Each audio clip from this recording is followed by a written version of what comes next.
আপনারা তো দেখতে পাচ্ছেন যে পরিযায়ী শ্রমিক ঝাড়খণ্ড থেকে যে কাজে এসেছে, ওনাদের কাছে ছোট্ট ছোট্ট বাচ্চা রয়েছে।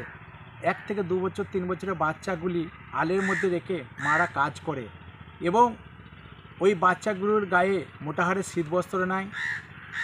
যে চাষি ভাইরা পরিযায়ী শ্রমিক যে নিয়ে এসে একটা এমন জায়গায় রাখে, হঠাৎ চালার মধ্যে গোয়ালবাড়ি, সে গরু থাকে না, সেই জায়গায় থাকে। হঠাৎ মশা কামড়াইলে ডেঙ্গুর জ্বর হতে পারে।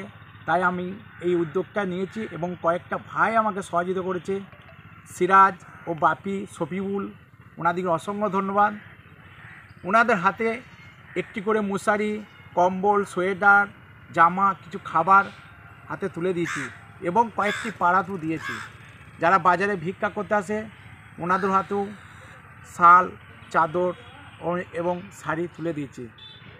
এই যে আপনারা সহযোগিতা করেছেন বলে আমি অসহায় মানুষের পাশে দাঁড়াতে পারছি এবং বিভিন্ন কাজে আমি থাকি সমাজমূলক, এবং এই কাজটা করে খুবই আনন্দিত পাই। আমার নাম আমিষের, পশ্চিমবঙ্গ মুরাতিপুর।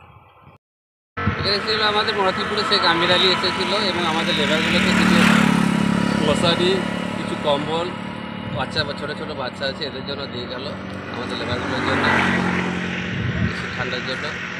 এটা পেয়ে ওরাও খুব খুশি। আর এমনি বরাবরই আছে এবং প্রত্যেক সিজনেই লেবার দেখে কিছু না কিছু দিয়ে থাকে। খুবই ভালো লাগলো, কাজটা খুবই ভালো জনসেবামূলক কাজ।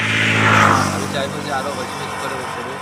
আমার নাম শেখ রওশন আলী, মুরাতিপুর, ভাদা, পূর্ব বর্ধমান।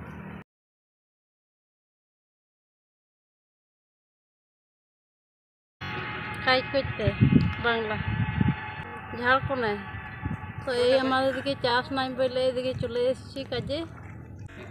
খুব খুশি। এই পেলুম, চাদর, মশারি, সখী মারান্ডি।